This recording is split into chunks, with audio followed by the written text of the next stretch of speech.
Ladies and gentlemen, please welcome the Chief Executive Officer of the Space Foundation, Mr. Elliot Pullum.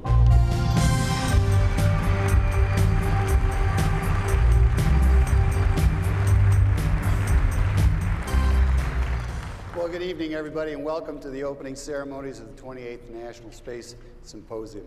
We are so delighted that you've all decided to be here with us this evening. I know we've got a crowded house and probably not many empty chairs in the house, and it is so great to be here with so many friends, both old and new, so many people from throughout our industry, throughout the world, and throughout our wonderful community here in Colorado Springs.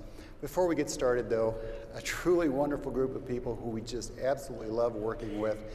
Let's have another round of applause for the Colorado Springs Philharmonic.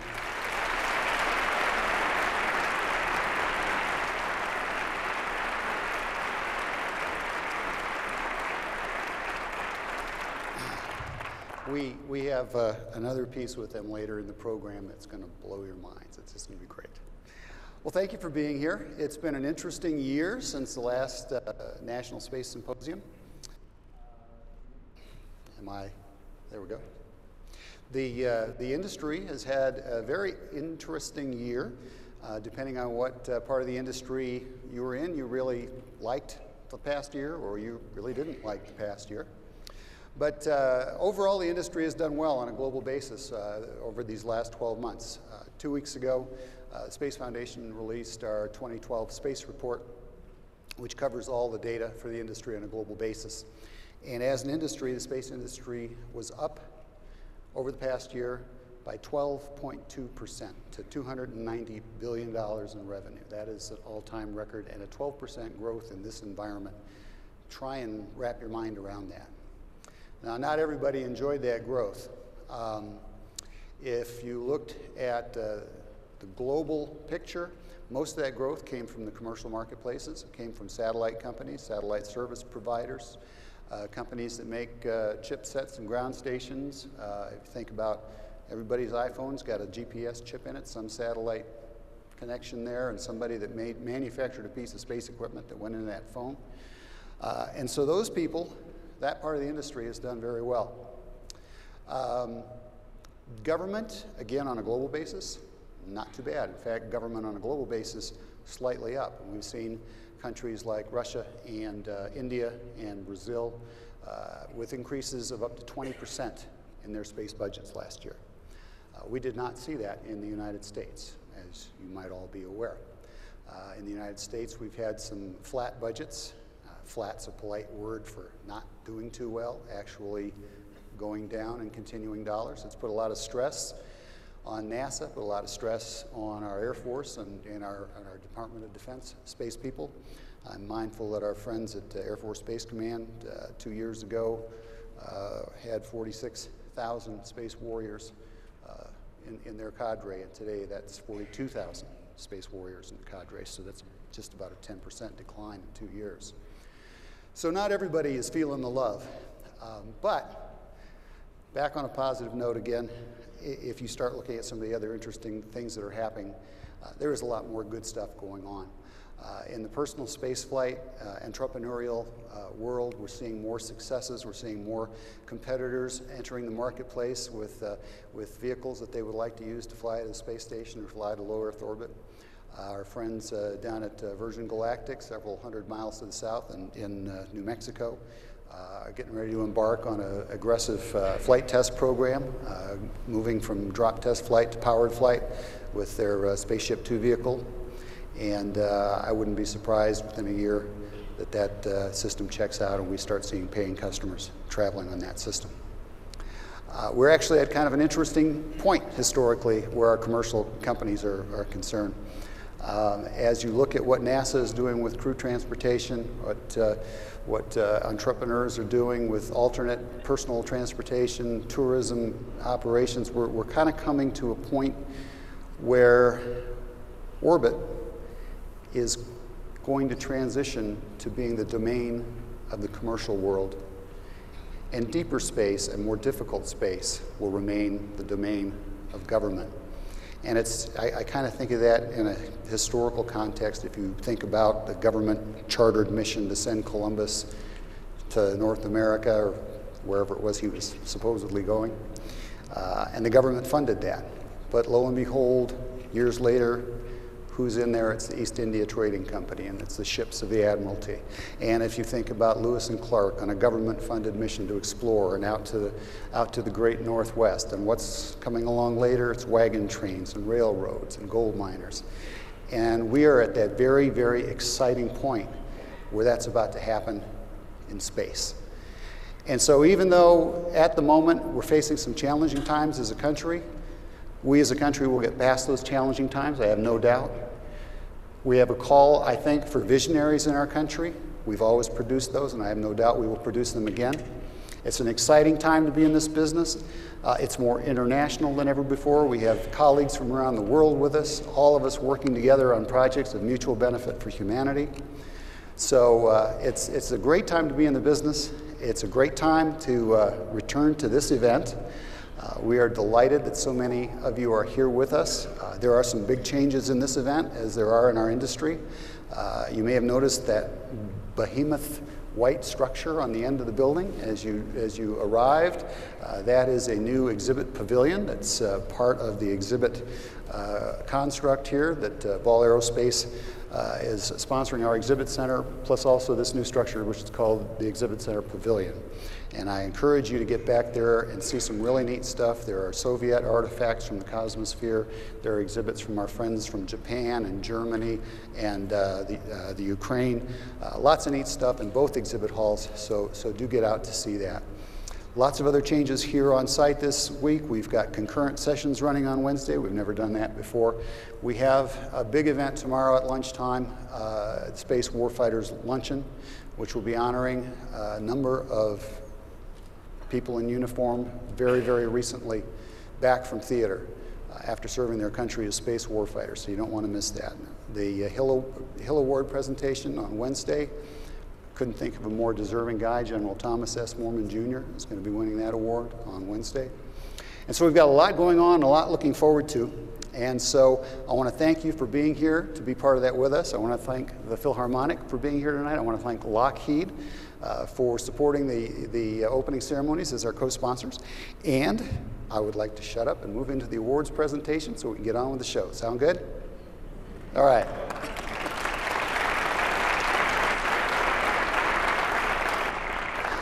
For our first award, the Alan Shepard Space Technology Award, I'd like to call on my longtime friend, President of the Astronauts Memorial Foundation, Dr. Stephen Feldman, to join me on stage. Stephen, stop. Stop.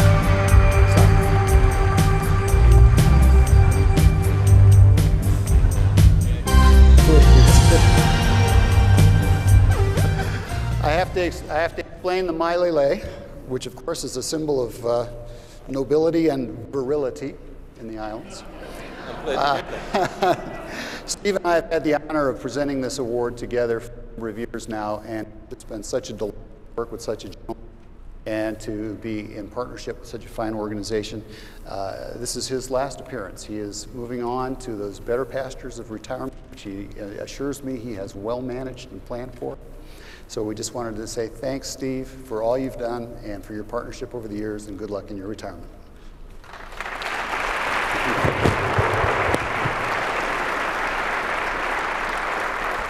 Thank you. This is a total surprise to me, and the privilege of working with Elliott and the Space Foundation is entirely mine. Getting on to the awards. Winning the Alan Shepard Technology and Education Award is a tremendous honor for an educator. Consequently, we receive outstanding applications from all sections of the United States.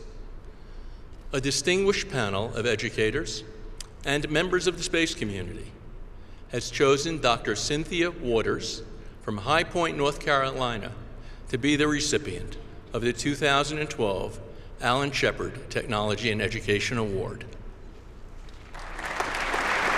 Alan Shepard, one of America's original Mercury astronauts, was the first American to fly in space and was one of only 12 humans who have walked on the moon. He was also an early director of the Astronauts Memorial Foundation. In his memory, the Space Foundation, NASA, and the Astronauts Memorial Foundation created the Alan Shepard Technology and Education Award, which is presented annually to a pre-K through 12 or district-level educator. The Shepard Award recognizes excellence in the development and application of technology in the classroom or to the professional development of teachers. For her efforts in preparing high school students for careers in aeronautics and aviation, the 2012 Alan Shepard Technology and Education Award is presented to Dr. Cynthia Waters, Director of Aviation for the Aviation Academy at T.W. Andrews High School. In addition to her role as an educator, Dr. Waters is an FAA commercial pilot, a flight instructor, and a member of the North Carolina Airport Economic Development Alliance. In combining these roles, Dr. Waters uses her experience and professional network to provide career development opportunities in aviation, engineering, and aerospace to the Academy's 140 students, of which 95% are considered economically disadvantaged. Students at the Aviation Academy take steps toward obtaining FAA certification by logging airplane time in a genuine FAA-certified flight simulator, shadowing aviation professionals as interns, and taking annual field trips to aviation museums, air shows, and airports. Dr. Waters has also partnered with the nearby Guilford Technical Community College to enable the Academy students to earn up to 30 hours of college credit while still in high school, with free tuition and books. Thanks to her initiative, the Aviation Academy at T.W. Andrews High School has become a launchpad for America's next generation of pilots, astronauts, and engineers. Congratulations, Dr. Cynthia Waters, winner of the 2012 Alan Shepard Technology and Education Award.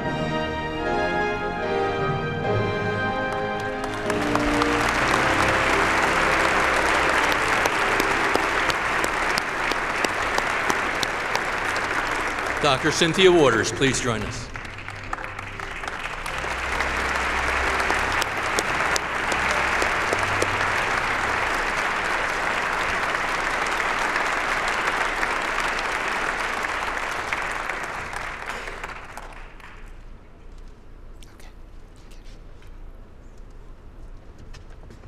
Well, good evening. This is such an honor.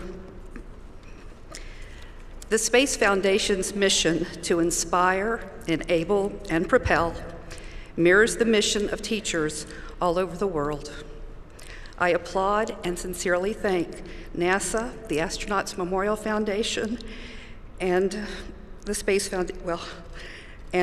Foundation for recognizing the importance of educators in the lives of children. Thank you again.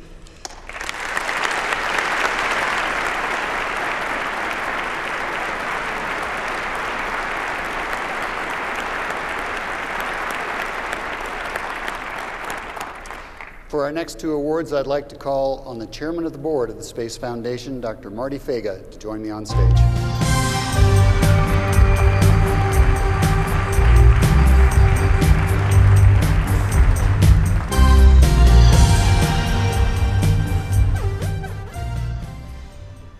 Our next award recognizes excellence in public communications. It's the Douglas Morrow Award.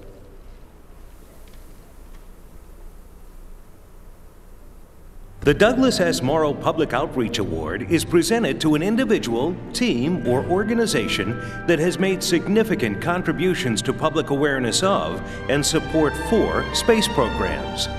Doug Morrow was an Academy Award-winning writer and producer, space advocate, and early member of the Board of Directors of the Space Foundation. The Space Foundation has selected the NASA social media team as the recipient of the 2012 Douglas S. Morrow Public Outreach Award for innovative and creative utilization of popular online tools to better connect the public to NASA-led space endeavors. The NASA social media team uses prevalent social networking sites including Twitter, Flickr, Facebook, and many others to give space enthusiasts all over the world the opportunity to go behind the scenes and interact with NASA astronauts, scientists, and engineers.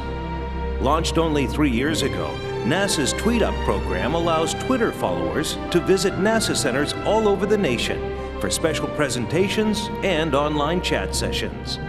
Astronauts, scientists, and engineers can respond to the public in unprecedented real time, answering questions and sharing their experiences as part of America's space program. The NASA social media team also maintains an active Flickr photography pool where anyone can share photos or comment on high-resolution images of space developments, events, and experiments. NASA's Facebook page boasts nearly 800,000 fans and is frequently updated with imagery, videos, technological concepts, astronomical facts, and news. The NASA social media team has effectively harnessed the power of the public's favorite online resources, connecting millions of passionate fans to the world's foremost experts on space.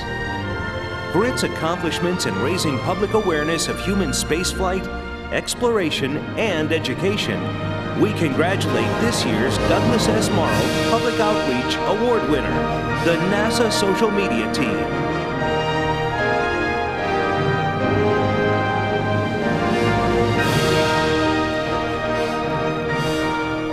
Representing the NASA Social Media Team are John Yenbrick, Stephanie Shearholtz, and Veronica McGregor. Please join us on stage.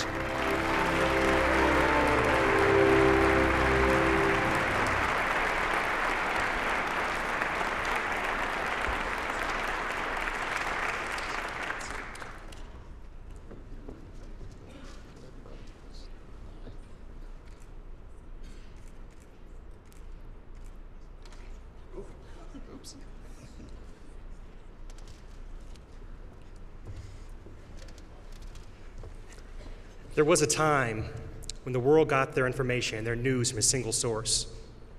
But the days where the family gathers around the TV to watch Walter Cronkite and the 6 o'clock news are over. Technology is helping us engage directly with the world and the public. And at NASA, this is truly a team effort. And joining me here today to accept this award is Veronica McGregor, who helped launch the agency into social media, and the agency's first social media manager, Stephanie. Veronica? We started this experiment in 2008 with the Mars Phoenix lander, and I first want to thank every scientist and engineer who worked on that mission, because as you can imagine, that experiment would have ended very differently had that not been a complete success at landing, and for the months that followed. And during that summer of 2008, we started with tens of thousands of people connecting with us on a daily basis, getting information directly from us and responding to us. They had no idea what it was like to work daily on a space mission. And today we're taking along millions of people per day on that adventure. We and the NASA social media team who can't be with us here today are so honored. A special thank you to the Space Foundation for being so visionary and recognizing the new ways that technology can connect us and engage and with the public and bring people along on the very cool things that everybody in this room is working on. Thank you.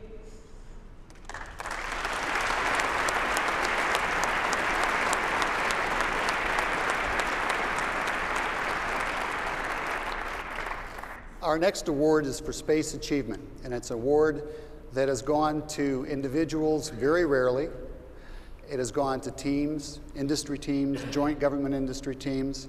And tonight is one of those rare occasions when it again recognizes the work of an individual during their career. Space Achievement Award. The Space Foundation's Space Achievement Award is presented annually to individuals or organizations to recognize extraordinary contributions toward advancing exploration, development, or utilization of space.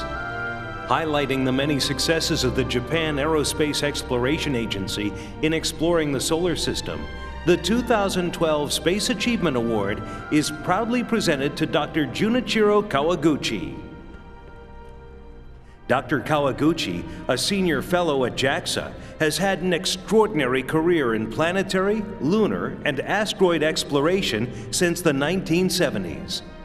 Dr. Kawaguchi played a key role in the restoration of Japan's first Martian probe, Nozomi, by devising an innovative alternative trajectory using 2 Earth flybys, permitting Nozomi to collect valuable information before its operation was terminated in 2003. As program director for JAXA's Lunar and Planetary Exploration Program Group, Dr. Kawaguchi led the successful Hayabusa project, the world's first ever robotic sample and return mission from the surface of an asteroid. After photographing and studying the asteroid Itokawa's topography, composition, and a range of other properties, Hayabusa landed to collect tiny granular samples of asteroid material. These samples were returned to Earth for further study in a re-entry capsule in 2010. Hayabusa is currently enjoying international fame in popular culture with the recent release of the major motion picture Hayabusa: The Long Voyage Home. The Lego Toy Company is also producing a scale model kit that depicts Hayabusa on the surface of the asteroid Itokawa and includes a miniature of Dr. Kawaguchi.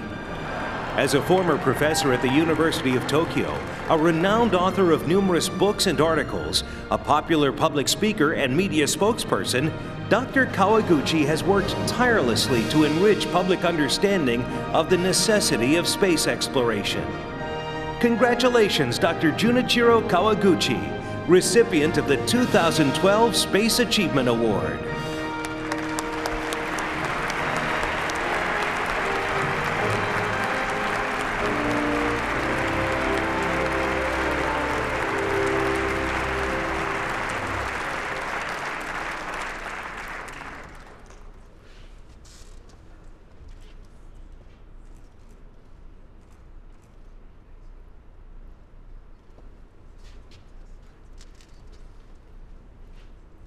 Good evening, gentlemen and ladies and gentlemen.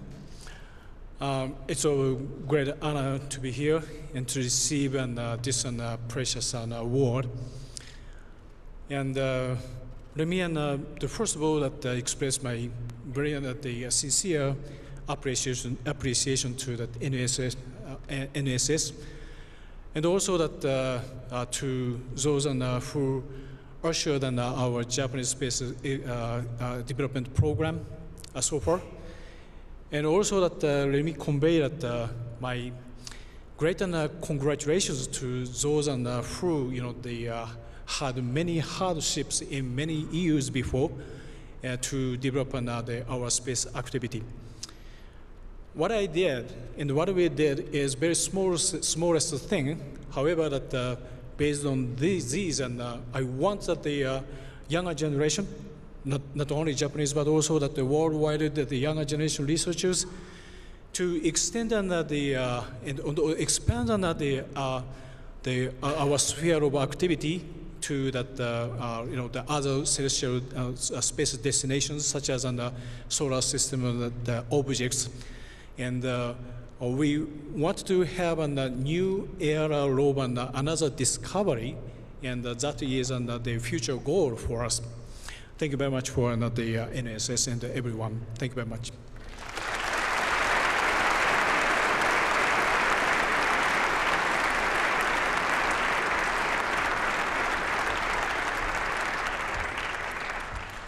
Our final award this evening is the Jack Swigert Award for Space Exploration. And it is going to a group who has explored so much of space, it has boggled the mind, and therefore to help me present it, I needed to find somebody who could actually wrap their mind around how much space that was. So please welcome my co-presenter for this award, Dr. Neil deGrasse Tyson.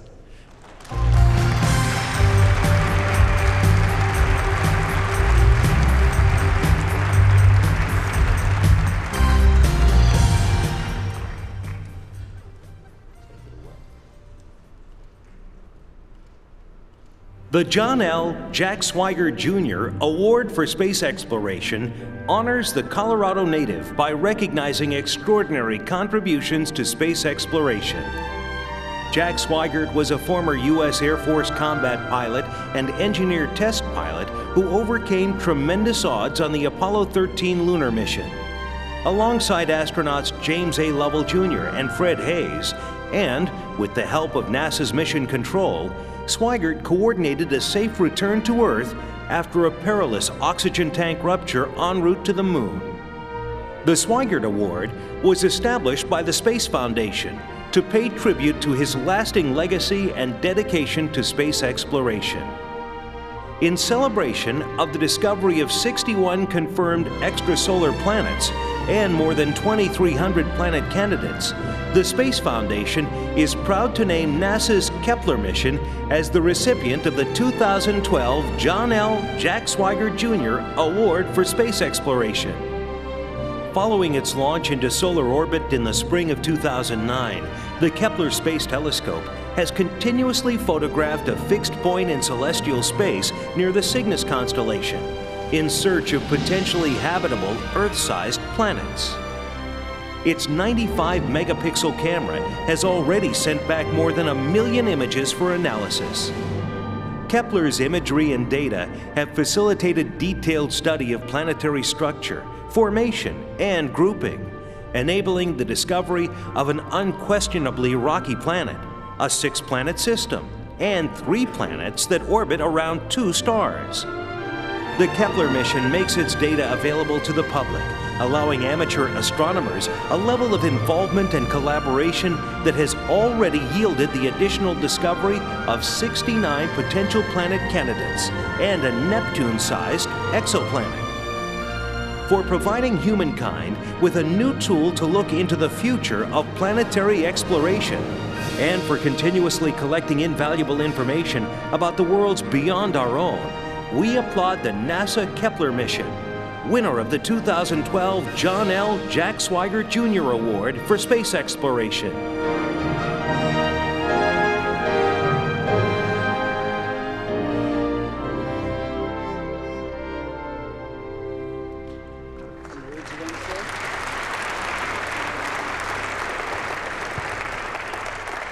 Before I invite up representatives of the Kepler team, I just want to offer some further reflections on this achievement.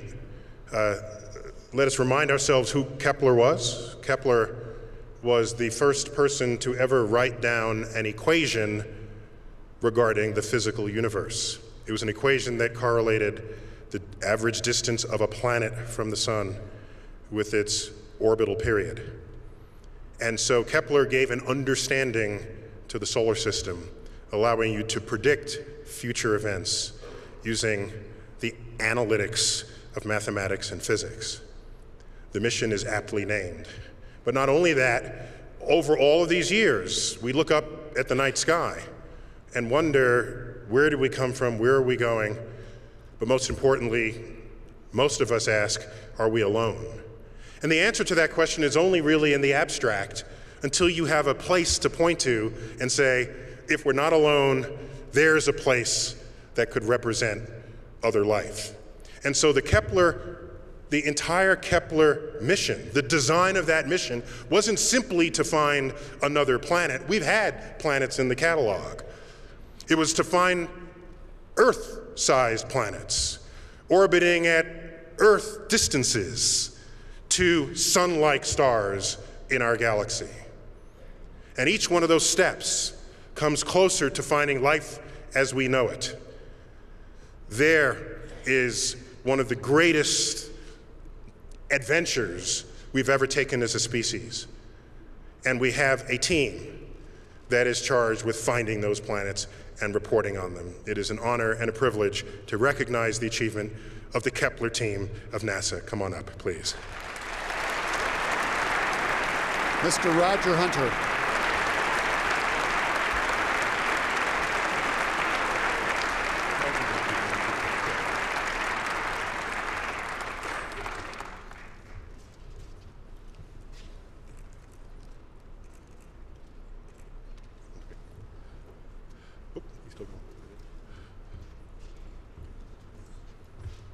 Wow, what an honor for NASA and the Kepler team. This mission is showing that the galaxy is teeming with planets, and it has been wildly successful so far, but I want you to stand by for the results to come. They're going to be mind-boggling. I want to introduce John Trelsch, because we could not do this job without our industry partner, and they built a fabulous spacecraft for us. John. Thank you, Roger. This mission's had everything from a fierce competition for selection to incredible technical challenges during development, and now with an extension of the mission, a chance to continue our rich discoveries. I'd like to acknowledge and thank the men and women of NASA, Ball Aerospace, and our wonderful supply chain for the dedication and the innovation they provided for this mission that's allowed us to succeed. Thank you.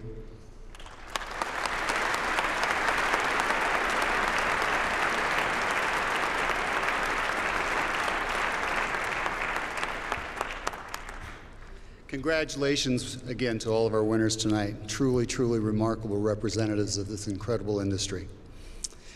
It is now my great pleasure and privilege to introduce your corporate host for this event.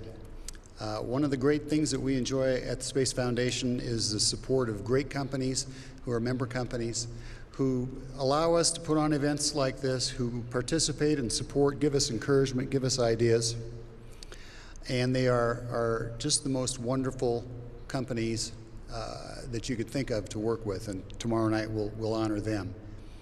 But Lockheed Martin is special among those. Lockheed Martin has been a sponsor at each of the 28 National Space Symposiums.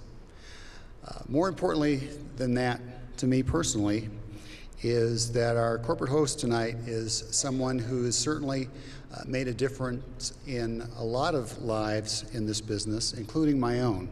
I've had the pleasure and privilege of working with Joanne Mcguire for about 8 years. She came onto our board halfway through the term of a guy named Al Smith, that some of you may remember. She did such a good job completing Al's term that she was then elected to 2 consecutive terms of 3 years apiece, and served with great honor and distinction for those 6 years. And, you know, you're talking about a woman who appears on every list of the world's most powerful women. She runs one of the biggest defense industrial conglomerates in the world. She's strong, she's brilliant, she's powerful.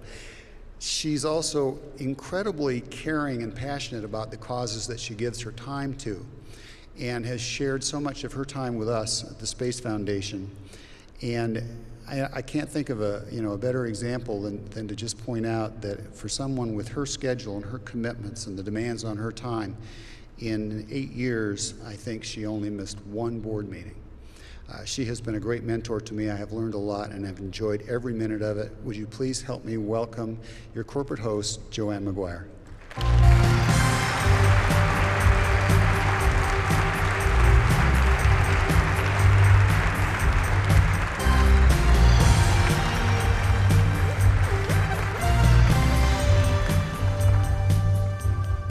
Aloha. Thanks, Elliot, for that very generous introduction, and welcome to all of you to the 28th National Space Symposium. It is a terrific event, and we're thrilled, as we have been year in and year out, to participate with Space Foundation in this gathering of the community's leaders and thought leaders and scientists, engineers, and inventors. I'd like to pause for a moment and particularly ask for another round of applause for our award winners tonight for furthering the cause of space exploration and advancing our outreach to the broader public, and probably most importantly, making certain that we have a pipeline that is rich and full going forward. To our award winners.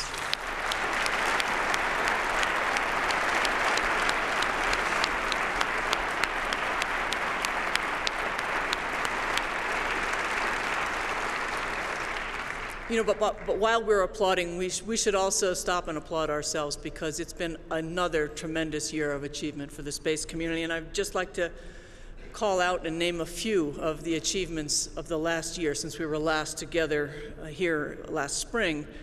NASA, with its industry team, concluded a flawless space shuttle flyout.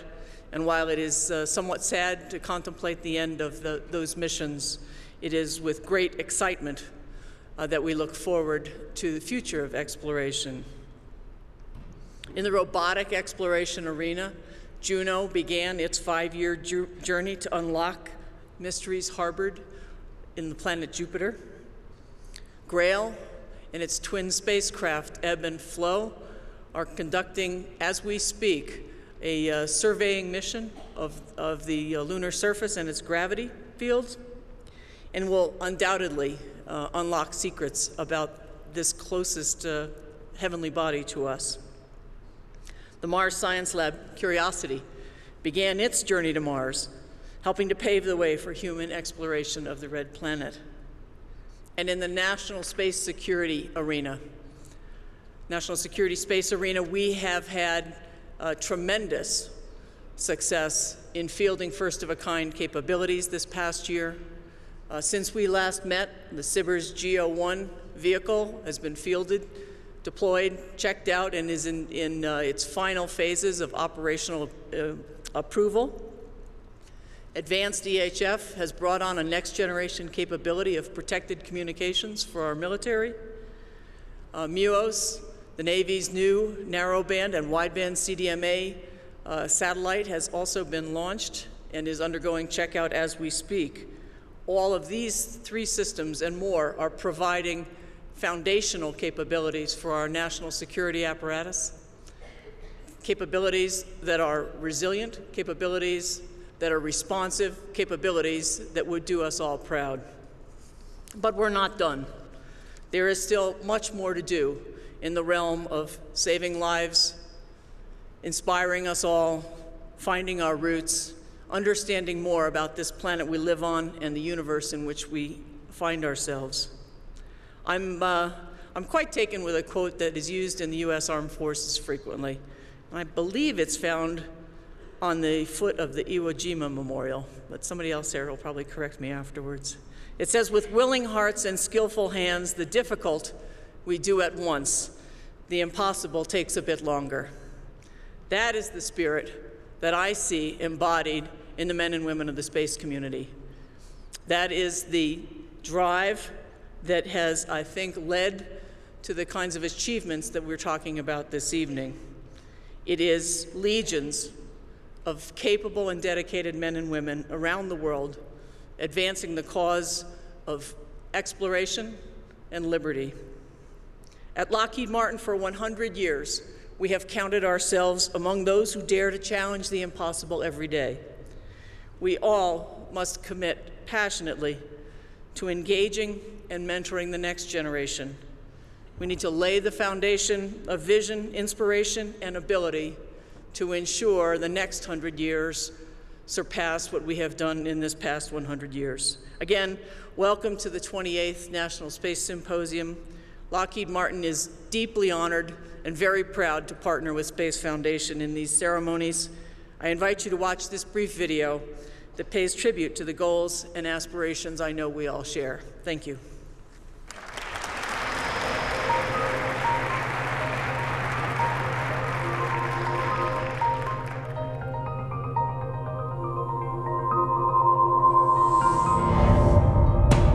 Scientists see the world as it is and seek ways to explain it. Engineers see the world as it can be and seek ways to build it. A world where the people of all nations are secure and free to pursue their dreams and aspirations. Where transportation flows freely and the exchange of ideas abounds. A world where energy is as limitless as the sea, and sickness and disease have been conquered.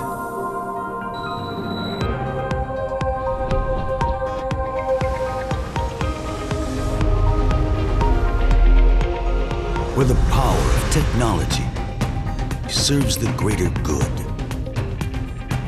and unleashes the power of creativity. Where governments have the tools they need to serve and protect their citizens, and our most cherished ideals are realized. This is the world we all want to see. Every man and woman of Lockheed Martin, scientists and engineers, thinkers and doers, shapers of futures, seeing the world as it can be, serving those whose mission it is to to achieve it.